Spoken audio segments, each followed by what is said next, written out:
All right, so welcome to the HelpSystems webinar series. I don't know if I'm the first webinar of 2022 for our security team, but I'm glad you guys are here. We're going to talk about IBM I security trends and threats to watch out for in 2022. So it's a topic that is near and dear to my heart and is certainly not going away. So keeps me busy for sure. My name is Sandi Moore. I'm a security consultant here with HelpSystems, and I've been at this on the IBM I for 19 years almost, and it's certainly been interesting to say the least. I've worked in a lot of different roles on the platform in support, testing, training, now on the solutions engineer side, so helping customers determine which tools are going to best fit their security needs and evaluating what they need to be concerned about. HelpSystems has made a huge investment in security, many different facets to that. Our PowerTech product is our premier security products, globally recognized and well known in the industry. We have comprehensive IBM I and AIX security services as well. So not only the security tools, but also the knowledge and the ability to help you with that implementation. We are a member of PCI Security Standards Council, authorized with NASBA to issue CPE credits for security education. We do an annual State of IBM I security study. We publish that, and it is actually very well known, globally known for providing with some really good insight into what's going on in security on IBM I. And not an opinion poll, this is actual data. So that is actually going to be coming out pretty soon. So we're kind of excited about that. And my colleague Robin and I will be sharing what we see coming from that from last year's information. And we're also a contributor to the CIS IBM I benchmarks. And Robin, again, was a big part of that. So certainly helping to ensure that IBM I is security is taken seriously and that there's a baseline to actually go off of. So, really this is a big focus. And so hopefully today we'll be able to shed some additional light on that, maybe give you some new ideas, a new perspective on security in general. So when we look at the trends, of course, we have to consider what's been going on. Cybercrime on the rise. This is not a surprise to anybody. I'm not going to go through a lot of statistics. This is in the news all the time. It's in our faces constantly. 2021, there were a few things that popped up that may or may not be surprising. Exponential increase in attacks. It was not a day went by that we didn't hear about yet another attack. Where it was coming from varied, and what the fallout was from it had some different impacts, but it certainly didn't get better. Businesses from every industry were potential targets in even infrastructure. Colonial Pipeline, I imagine that there's some of you on the call who were directly impacted by that. So it wasn't the business only that was impacted, but it was customers of the business, and our infrastructure was compromised. So, this should be a wake-up call that it has to be taken seriously, and we are needing to address the security gaps that we have. The threat actors have become increasingly sophisticated, and they're very patient. So they're willing to wait for things to roll out and wait for the perfect opportunity in order to actually begin an attack. SolarWinds and the Kaseya attacks were both a big part of that, and it showed that they were willing to plant that seed and wait for that opportunity to grow and then take advantage of it. We were very lucky where that was discovered when it was, and there's still repercussions from that. And so, it's definitely going to shape our activities in 2022. And of course, the costs increase in 2021 exponentially again over what happened in 2020. and over 400 or $45 million US dollars was paid in ransom in 2021. So that's a huge number, and we had hoped that this would go down because the FBI is encouraging people not to pay the ransom. But when you're backed into a corner and you've got some potential data exposure, you don't have your plan failed, you have to pay that ransom. And unfortunately, that happened a lot more. And those ransoms were increased per attack as well. And of course, ransomware was just the tip of the iceberg last year. We saw that there were additional threats that were resurrected, other malware that is being repurposed to help with those ransomware attacks, to further infiltrate environments. And it certainly is creative use of old technology that we may not be that we weren't expecting.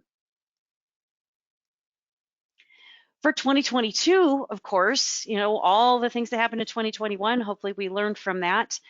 We did, although, start the new year with just this week, the FBI, CISA, and NSA warning that there infrastructure is expected to come under attack from state-sponsored cyber operations. So Russia is the key player in that, and unfortunately, when you've got sponsorship from your government that's going to back you up, this is absolutely something to be concerned about.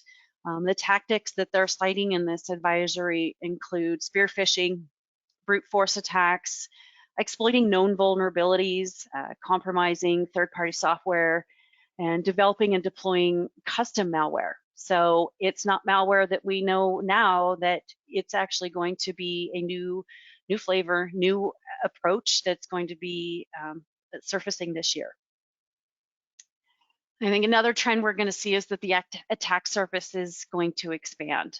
So single companies are not going to be attacked. It is going to be, they're going to be taking advantage of your supply chain. So customers that are attacked, they may be attacked not because of who they are, but who they do business with, and who does business provides them services as well. So they're going to be taking advantage of what you have access to. So who do you do business with? Who are you connected to? You may not be their end goal, but they're going to take advantage of any environments that are not secure and use that as a jumping off point to the next victim.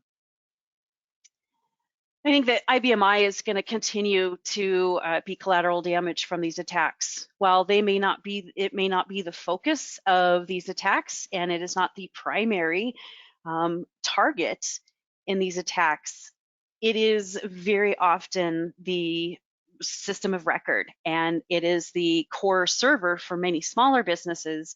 And by that, it is actually going to become compromised by that.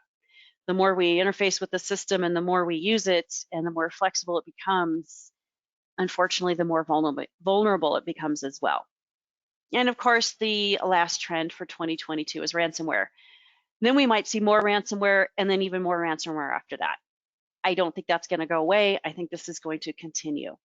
Kind of like the pandemic that just won't go away.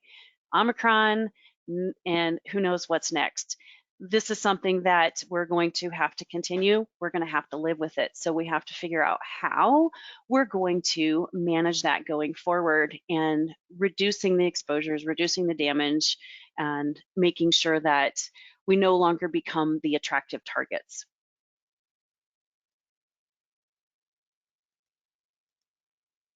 All right, so of course we have to think about what are those threat actors after. So do we have anything interesting that they might want to target us for? So, the information itself can be pretty juicy. PCI data, credit card numbers, of course, the ability to sell those on the dark web. Just this last 2 weeks ago, my husband and I both ended up with compromised credit card numbers, and we had to cancel our cards. We're fighting the fraudulent charges, and this stuff can sit on the dark web for a very long time. So that information is not necessarily used immediately when it's exposed. Social security numbers, date of birth, PHI data, any health-related information, bank account numbers. If you get a combination of a bank account number and a routing number, they're golden. They've got access.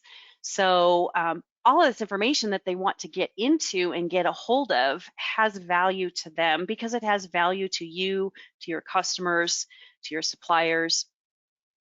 Any information that's stored on an IBM I, think about what does it contain? Is it sensitive? Anything that would be considered confidential to your organization, to your employees, or to your customers is something that those threat actors are after. It has value, therefore it's a target. So really need to think about what is going to be compromised and what are you going to do to defend that.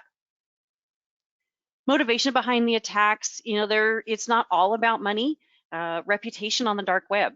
They've got their forums and they have bragging rights over their biggest attacks. And if it hits the national news, boom, their reputation is golden. So it's a lot about showing how good they are at what they're doing. And so those attacks may not have any no sense to it. And that unfortunately it's still going to happen. So even though it didn't need to happen, it will happen. Resentment. A lot of these threat actors are very bright. These are crack programmers, and they have a huge resentment towards companies that don't take security seriously. If they can find a hole into your environment, it can make them mad. I was reading about an interview with a hacker, and he said that it makes him mad when he sees wide open, and he wants to teach them a lesson. And it's unfortunate, but it's part of the world at this point. They also take on the challenge of finding new vulnerabilities very seriously. They want to prove that they're smarter than everybody else, so they're going to go find the hole.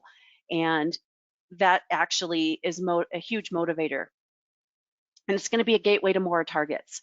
So if they get into one, they know there's going to be a payload back there where they're going to have access to even more places to attack. Money runs the world. So when we start getting into organized crime, that is their funding. And so that money, whether they're selling it as a service, and we're seeing a lot of ransomware as a service, that money, follow the money chain, and that's where they're going to be thriving from that. So what are we going to do with that? All right, quick poll here. Want to find out, I kind of gave you guys a few things to think about as far as what those cybercrime threats are, but want to find out really what you see as your biggest IBM I security concerns. Are you concerned about ransomware and other types of malware? Are you concerned about overprivileged users, exit point security, compliance and reporting, or anything else? We've seen some mindset that the system itself is very secure and that it is really more secureable. And so we tend to think we don't need to do anything with this platform. All those different points I was talking about, does that really mean, translate to you that the IBM I is vulnerable? All right, so looks like I'm going to give you guys another second here and we will close this poll here. Looks like most of you guys have voted here. All right, I'm going to close this here in 3, 2, 1. All right, so let me share this here with you guys. So it looks like 53% of you are concerned about ransomware and other types of malware. Yeah, that's about right. Overprivileged users. I would like to have a conversation with you. A lot of IBM I systems have users with too much access to the system. So it's a point that we will definitely talk about. Exit point security, something that a lot of users don't realize is available. The ability to put that firewall around the IBM I will touch on that later as well. compliance and reporting. A lot of us feel that if we don't have compliance mandates and have to meet any auditing requirements, that we don't have to do any reporting and review of our data on the system, but it is actually important. So, and we'll talk about that too. All right, let me hide that thing there. Let's talk about our next trend, requirements for cyber insurance. So one thing that is, there's been an explosion in cyber insurance this year, well, actually last year, and I think it's going to continue into 2022. The cyber insurance, I think, is seen as a Band-Aid and an easy fix. So we might get tacked, but we have insurance, so we're not really concerned about it because they'll pay. Okay, well, the cyber insurance companies are going to expect some action from you. This is something that you need to pay very close attention to, read that contract very carefully. There's fine print in there that may or may not be backing up what your hopes are for that cyber insurance policy. Those policies are going to require security measures are deployed to prevent data breaches. Cyber insurance isn't going to prevent your data breach. What you need to make sure is that you're doing everything you can possibly do to prevent it. And if there is still an attack and there is still that breach, that's when that insurance is going to help. So they want those good security measures in place. And we're seeing an increasingly common requirement for encryption of sensitive data. So that's great. You put some measures in place, you beefed up your password settings, but that sensitive data is in the clear. You didn't do enough to protect it. So that is something that we are seeing come up quite often. Multi-factor authentication is another requirement that we've seen coming up, and that's really ensuring that the user who's signing onto the system is really who they say they are, and adding that extra step to authenticating the user is very much practice we're seeing with privileged users, so administrators, whichever platform you're on, making sure that you've done your due diligence to identify the user. That was actually what how one of those attacks was discovered, was the SolarWinds was through the multi-factor authentication. And they saw that there was a second mobile phone added to one of the administrators' MFA, and they questioned the user and they said, that's not my phone. So that's how that actually was uncovered. So it can be a very helpful tool in preventing access to the system. Of course, keep in mind that insurance policy is not a replacement for good security practices. You still have to have good, solid security practices. It's not, like I said, not going to prevent somebody from getting into your system. So really, also what I want is for you to evaluate your risk and make sure that you have coverage that addresses that risk. So don't assume that your cyber insurance policy is going to help with a ransomware attack specifically, or if there's a breach, how was the data breached? How was it exposed? And that fine print may actually specify if this exposure was proven that somebody actually got it, or you suspect there was a breach, somebody lost a tape, but you can't prove that somebody actually saw the data on the tape.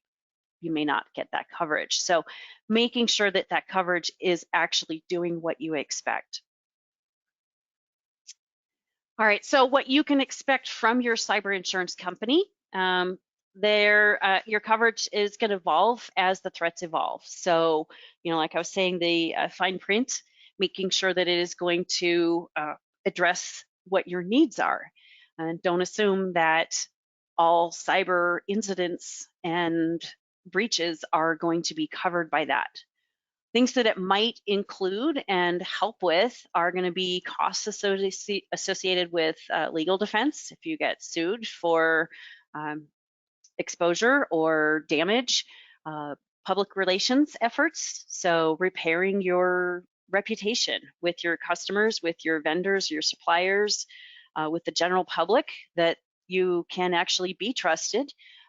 So the cost behind that can grow as well, and it can be long term. Forensics, so figuring out what happened. So you may have some coverage that's going to help you pay for the assistance to figure out how far they got, where they got, what they got.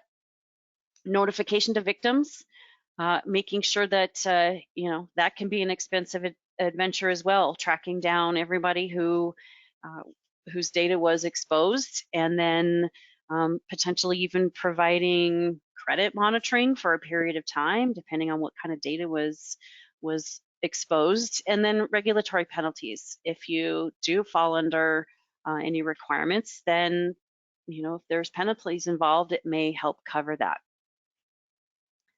You might also expect from them that the premiums will increase. And I was reading a blurb today that premiums had increased almost 200% over the last couple of years, and that the use of the policies and claims against those policies had increased so much that the premiums have gone up.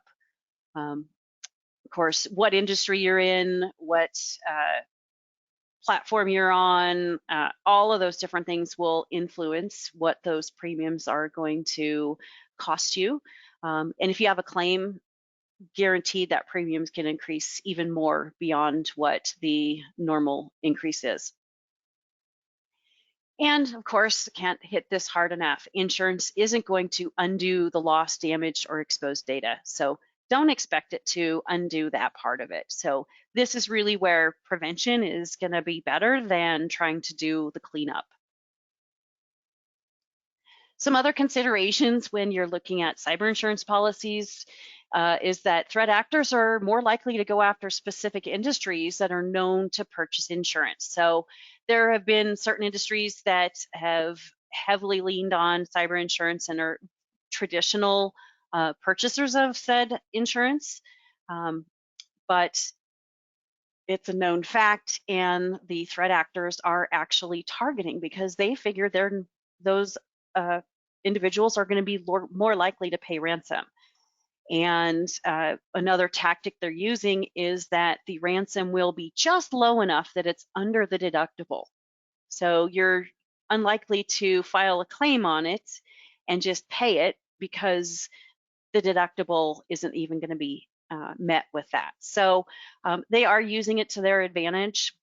There was actually a study published last year by Deloitte showing that the Ryuk ransomware actors were targeting state and local governments in the US and demanding almost 10 times the ransom that they did for average attacks, because there was an assumption that those governments were going to have insurance policies. So it can actually make you a bigger target, and better security practices are probably going to go a lot further than that. Trend towards claim denials. So this is where the lawyers get to come in, because now they get some money out of this. And what they're seeing is that there are a lot of denials over claims that the crime doesn't meet the fine print. And so now you're fighting a battle to get the cyber insurance company to actually pay on the claim while you're still dealing with the attack itself. So it does increase the stress level, and it can actually create more problems from that point. All right, so workforce. All of our people that are doing all these great jobs. So this trend, I think, for the remote work, it is not going to go away. Pandemic pushed a lot of people into work from home, and really they're seeing that people don't want to go back to the office for a variety of reasons. But over from 2021, 18% of professional positions were fully remote, and they're expecting that by the end of this year that more than 25%, more than a quarter of all professional positions in the US will likely be fully remote. And so, this trend is not going to go away. I think this was a jumping off point for that. As a remote employee myself, I know it would be hard for me to go back into the office and um, actually work with other people and the distractions of it. So some of us are more productive when we're working from home. Now, I personally would love to have this set up here, having my office and my eating area and all of that all in one place. Hopefully, most of your remote employees are not taking advantage of that kind of setup. So work from home and the hybrid employees who maybe are partially back into the office and partially working from home have created a gray area in where threats come from. We have our traditional insider threats where it's either due to negligence on the user's part, malicious, a disgruntled employee, or accidental. Sometimes a keystroke is misplaced. And our other traditional threats from the outside. And we've kind of talked about that, the criminal perspective of it, the competitive. So, the person who wants to know what your pricing is so they can undercut it, and the political, state-sponsored cybercrime. It's unfortunately our world now. Those remote employees are actually creating a conduit between the two because they're sort of outside, they're sort of inside. They're on their VPN, but they're also on the same equipment that they're using when they're off hours and they're not connected to the VPN. So it has created this avenue for threats to be migrated into the inside environment, and really making sure that you're aware of what they're doing. Make sure you've got controls and policies in place. Putting a rule in place doesn't mean everybody's going to follow it, but you've got something to back you up when something happens that it wasn't followed the way it was supposed to. Work from home, of course, increasing those risks. There's a variety of ways this has actually created more issues. One, and actually this is recent, is that threat actors have been abusing web-based collaboration platforms. So just read an article about Google Docs, and it is being used by threat actors to deliver phishing websites and malware. Simply a matter of an attacker creating a new Google Doc, adding a comment that mentions one of your employees that they're targeting, and you get an email that says there's a shared document for you. If you're relying on that platform to share work with your colleagues, you're not going to question that you've got a Google Doc. You open the email or that document, and it actually has a link in it that's going to take you to a malicious website. It may contain malware as well. So they're taking advantage of the platforms we're using to collaborate remotely. Laptops, of course, where's your laptop go? Who uses it? Employee uses it during the day while they're working, but who's using it in the evening? Is it the kids doing homework? Is it the spouse browsing the web, buying things on questionable websites? Non-company owned computers. Not every company sends an employee home with a laptop. So what do they use when they work from home? Their own equipment. Do you know if that equipment has proper security on it? Is there a policy to ensure that it has antivirus on it, that it does not have certain types of software on it? Of course, phishing and scam emails has not gone away. Omicron, they've, again, taking advantage of the current state of the pandemic to actually get people to click through on information, exposures to this latest variant, scam emails for getting someone to open up a document. You're waiting for that PO to come in, things have been delayed, you see something in your inbox, you open it. Wow, okay, now the attack is on.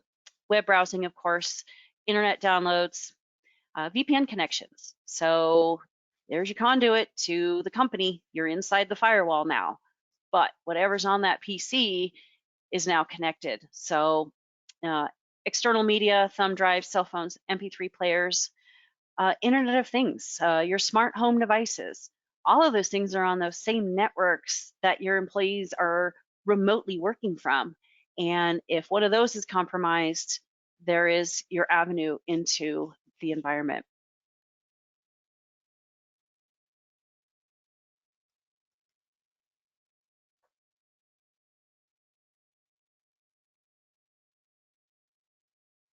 All right, so resolutions for 2022. So thinking about all of the things that we have to look forward to with cybersecurity, think about what we want to do to start working on prevention and what should we be doing to make sure that we're doing our most to protect our environments. Want to throw out a quick poll again before we get started on the resolutions to see really what you guys have planned to do. So wondering if you have any security projects planned for 2022. And with those plans, you know, we've seen, and I've heard a lot of customers in the last few months have gotten budgets for security. And it's so refreshing to hear. Unfortunately, it took a huge push and a lot of threats to get it onto the radar, but it is starting to see this creep up in conversations where there is buy-in and there is backing from management to actually get these projects going. A lot of things stall out, other things take priority, but really this is where we start having to evaluate what is the cost, and sometimes kicking in and starting to fire up those security projects is actually going to end up having a cost savings because we're not cleaning up all of the attacks that may have happened. All right, so looks like, bulk of you guys have answered this already. I'm going to give you another couple of seconds here. Looks like, all right, I'm going to close that, share it. Okay, so security projects. Looks like the majority of you do. Hey, I think I was pretty perceptive on that one. So it looks like 60% of you, in fact, do have security projects on the docket. Some of you are still developing your plans, and not very many of you don't have anything going. So that is good news. I am happy to see that there is attention and support for that. All right, I'm gonna hide that poll and let's carry on. Okay, so perfect storm here for IBM I security. You know, we talked about all these other threats, and we have a tendency in the IBM I community to say, well, that doesn't apply to us. We're IBM I, we're secure. The IBM I, unfortunately, is right at a point where it is actually quite vulnerable. We have security awareness among IBM I professionals is overall fairly low. We don't stay on top of things because we've always assumed it doesn't apply to us. We're working on a platform that's secure. The bad guys don't know how to use it, whatever the reasons are. Audit professionals know even less about security on IBM I. So they ask questions that don't apply. So we just go, oh, well, we'll ignore that one. But I mentioned some of the most valuable data on the system is, valuable data for the company is stored on those Power System servers, whether it's your IBM I, iSeries, AS400, whatever flavor. That data that's there is usually critical. And I always ask people, could you unplug your IBM I and would the business continue to operate? And most of the time it's like, absolutely not. So the servers are valuable, the data is valuable. Most IBM I data is not secured properly, and the users are too powerful. So one of the concerns back on the first poll, not too concerned about powerful users, but we found that through our State of IBM I security studies that there's a lot more users on the system that have a lot of access that we didn't expect, didn't realize, didn't know that they could actually take advantage of that power they have. And of course, the IBM I is pretty easily accessed through PC interfaces, and there's really no visibility to who's taking advantage of those interfaces and what they're doing when they're accessing it.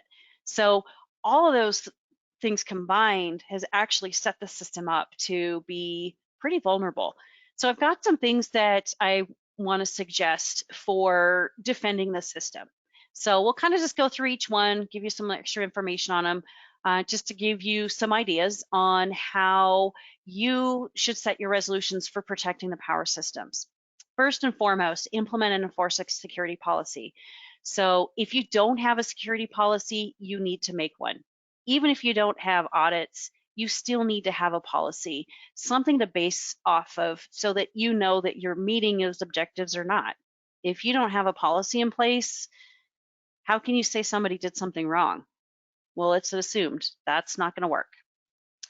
Keep your technologies current and patched. So back in September of 2021, IBM had 3 security bulletins that they issued, and some of those vulnerabilities were potentially very serious, and they recommended them being patched immediately.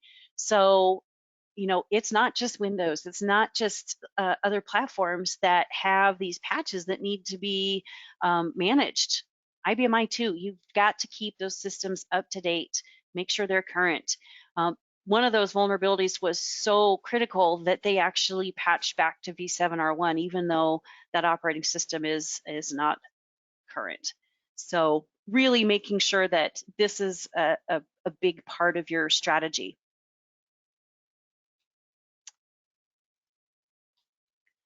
Shut down unused and unnecessary services. I hear a lot from customers when we're talking that they don't know who's using a service, so they don't want to end it. So that actually is terrifying to me, because if you don't know who's using it, you absolutely need to shut it down. So now you know, because the people who are validly using it are going to complain loudly. So now you can say, okay, this is being used. This is what it's being used for. I don't want you to break your environment, but you've got to understand who's using these services. And if they're not being used, don't leave that doorway open to your system. Exit programs can restrict access to services. So you have services you need to maintain access to for specific authorized users. Exit programs can act as a firewall, give you the visibility and the control over who's going to use those services, put some guidance around it so that, yes, this user can use the file server, but they are not allowed to delete stream files. Or, yes, this user is allowed to use ODBC, but we are not going to let them push a command through, even though on the system level they have authority to do so. We're not going to let them update or delete data through an ODBC connection because you want them to use your application interface for those updates. Exit programs are going to give you that ability to control and fine-tune who's using the services that you're still allowing users to have access to. User access management. So the front door to the system. How is the user signing onto the system? Do they have strong passwords? You need to make sure that you've got good password settings on your systems. Consider SSO, single sign-on, to make that process easier and more fine-tuned. And of course, the multi-factor authentication. Any user who has direct command line access, you want to make sure that's really them when they hit that green screen and have access. They've got all object authority and access to a command line. They've got access to the entire system. They can do whatever they want. And if they can't do it immediately with that all object, they're going to find a way to give it to themselves. So really big deal to make sure that only people who are supposed to be on the system are on the system. Avoid oversharing. So I don't know if you've ever talked with me or sat through one of my webinars, but root directory is overshared. Root directory is in your entire system, including qsys.lib. So you need to make sure that those shares that you do create over the system are specific and you have a good justification for why it needs to be shared. I talk to people all the time who have that root directory shared, and they say, well, I'm the only one who has access to it. And I ask, do you have all object authority? Well, yes, I do. Okay, you are the vulnerability on the system. Even though as an administrator, we know what we're doing, we could still end up with a compromised PC through maybe no fault of our own, and it's not something that you did wrong, but that is going to be a conduit to potentially clobbering the entire IBM I. I've seen it happen many times. The ransomware attacks, IBM I, and the IFS with an entire file system encrypted. 248,000 copies of the ransomware dropped out on the system. So that's really where that perfect storm for the IFS is going to happen, is with inappropriate shares. Scanning for viruses. So again, this is about layers. So scanning for viruses regularly on your system, every platform needs to be scanned, not just the ones you see as the traditional platforms that are attacked, read that Windows, but keeping up to date on that scan engine, making sure that it is a quality scan engine and that you have current information. So signature files are current. So you've got to add that additional layer. Every layer counts in security. So PC scanning, mail scanning, firewall scanning, IBM I scanning, making sure that IFS is not hosting malware on the system that you're going to either potentially pass along to a customer, pass along to a business partner, pass along to your vendors, pass along to your users. We don't want that to happen, so we need to make sure that this piece is tackled as well. Enable auditing. So in order for you to if you have a breach, in order for you to see what happened, what did they do, how did they get there, that's where the auditing has to be implemented. So by having that auditing in place, you have visibility to what happened so that you can prevent it from happening again.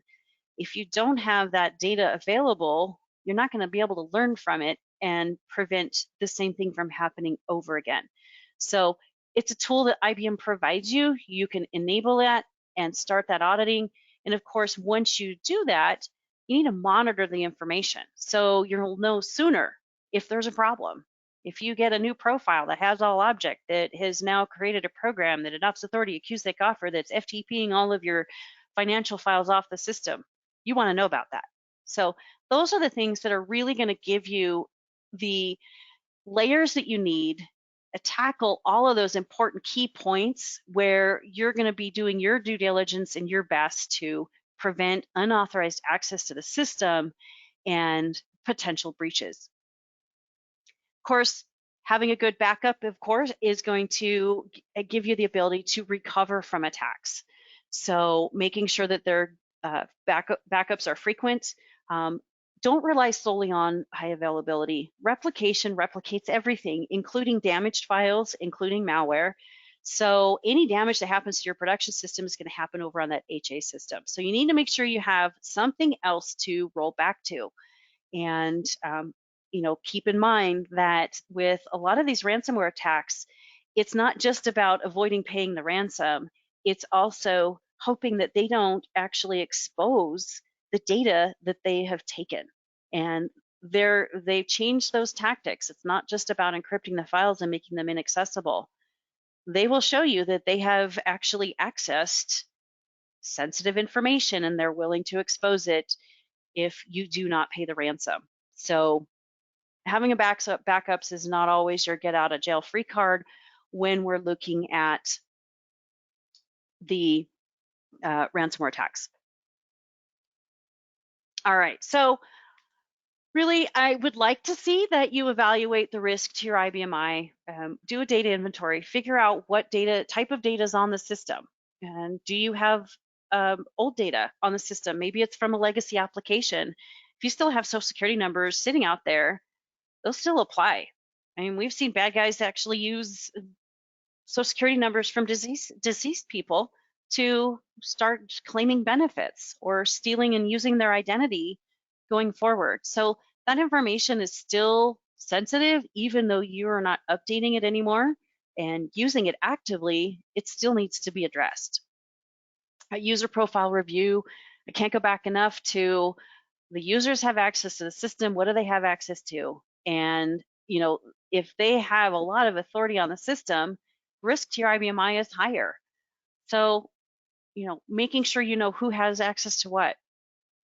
Security configuration reviews. So how often do you actually take a step back and check to see where's your status on your security on the system? So that is a really good point to actually decide for changes. And it should actually drive what your security projects are. So once you get a good idea for that, want to make sure that those projects back that up. One good way to do a review on the system is to start with a server health check. So within our HelpSystems PowerTech suite of tools for security, we have vulnerability assessments. Security scan is something that is a high-level overview that is going to help you get a good start on figuring out where your vulnerabilities are on the system. What are your current settings? Do you have things that need to be addressed immediately, or maybe it's a longer-term project? So really, I think this is your best place to start for at least getting that high level view, that 30,000 foot view of what's happening on your server. Security scan is free, so that you don't have to budget for free. I don't think. Maybe you might have to get permission to do it, but certainly is not going to impact your budget. And really having the ability to see that high level view of security information that you don't usually look at gives you a phenomenal starting point. With that scan, you're able to run that. You'll also have an hour of review with one of our security team members. So go through, interpret the results, help you understand why you need to be concerned about it, what it means for you, and then talk about what you can do to remediate or mitigate some of the exposures that have popped up. And even if you feel that you have a really secure system and you've done a ton of work, you've got a lot of projects, I still encourage customers to take advantage of this. I have yet to have a conversation with somebody who's run the security scan that didn't walk away with at least one piece of information that they said, I did not know that, or I need to go change that right now. So security is not, unless, like you said, unplugged from the network, the system's not 100% secure. So every little thing that you can add on to do to be able to tighten up that security, the better. And if you get one nugget of information out of it, then I did my job.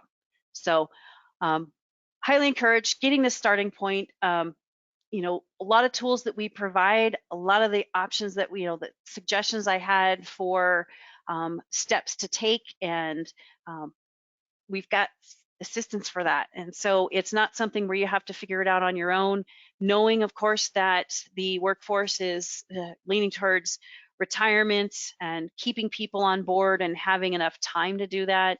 A whole services team behind that as well to help implement and get those systems to where you want them to be.